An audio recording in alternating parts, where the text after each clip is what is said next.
Chad van der Meer, sorry for the the accent, and you will tell the great for Arid. One more time, one last time for today. Thank you. Thank you. Please. So of course, we have to talk about the country first. You come from? Oh, from South Africa, yes. We don't have a lot of student film. No, this is the first student film from South Africa that got into NSC. What about the school there? The name of the school is? The animation school. It's in Cape Town, and they also have a faculty in Johannesburg. It's by far the best one in South Africa to study, and this is a great achievement for them to be nominated for this award, for this graduation nominee. Yeah. We know little names, of course, coming from South Africa in animation, but not so many. There is, again, I asked the question, but the scene for animation in South Africa, there is some big studios making feature film in 3D. Oh yes, there is a big studio called Triggerfish that did feature films, but it's picking up the industry there in South Africa. It's getting a lot better, and people are getting excited because of it, and things like this make it even better in South Africa for us.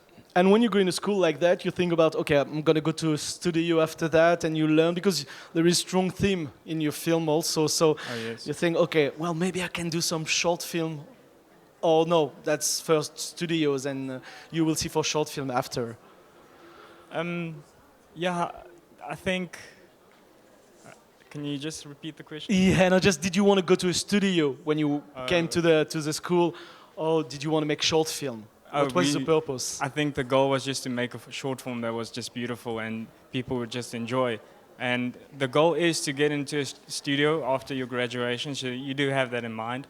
But during the film, you get so caught up into it that you forget about that, and you forget about awards or studios or jobs or anything like that.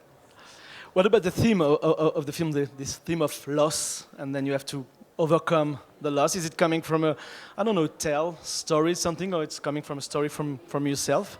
So the original story was inspired by some photographs of a Dinka tribe in Sudan, southern Sudan. And these photographs, I saw the boy and a bull in the photograph, and I thought that's a cool character to have in a story. And that's how the story developed into what it is. So the theme basically took shape like that.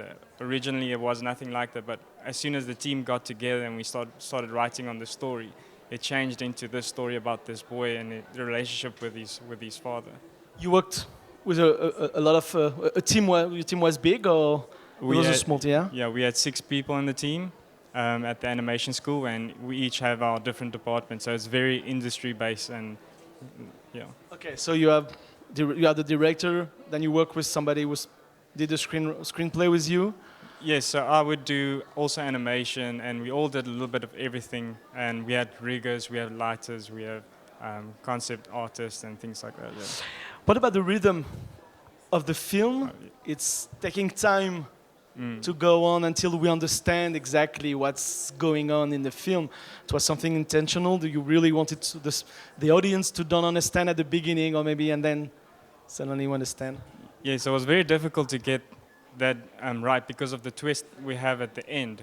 And we wanted to make it clear to the audience, but not so clear that they understand it completely from the beginning. So we struggled a lot. We spent months on the story and getting the story right until we found a solution to it and found a way to tell the story in an easy, simple way.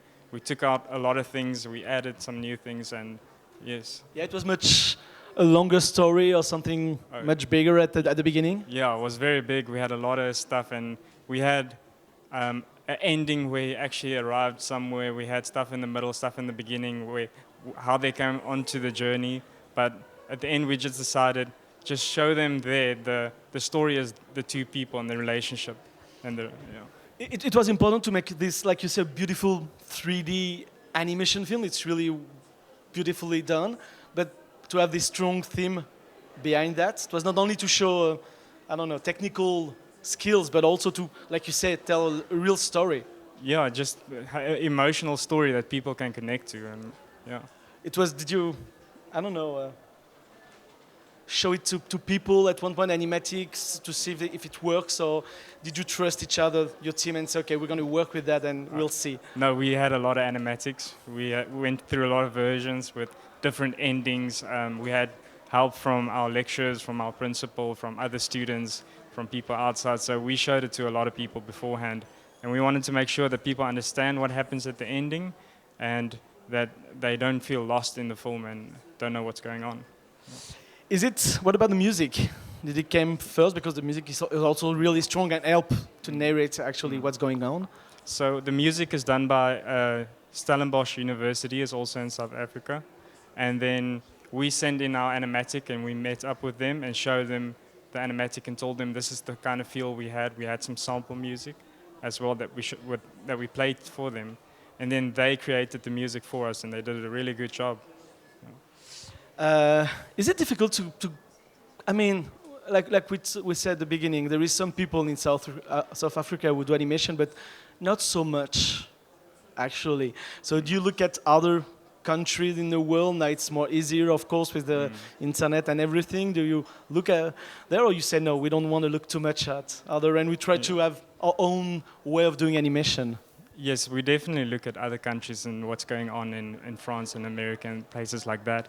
But then we want to get our own culture into it and our own unique style to the animation that is not seen overseas or in international animation companies. So, yeah. I went to I get a Triggerfish, pitch at one point, and they were saying, okay, we're going to do some kind of Pixar, really big, but we want to do it in our surroundings in South Africa. We have to have the animals of South Africa, and to have the culture that we want to show the world. And it's going to be the same way of telling a story, but with our own culture. That's quite important for you also. Yes, I feel it's something that's new and that the world outside Africa hasn't experienced the way that we do in South Africa. So we want to tell our own story in our own way. So I think it's very interesting. Yeah.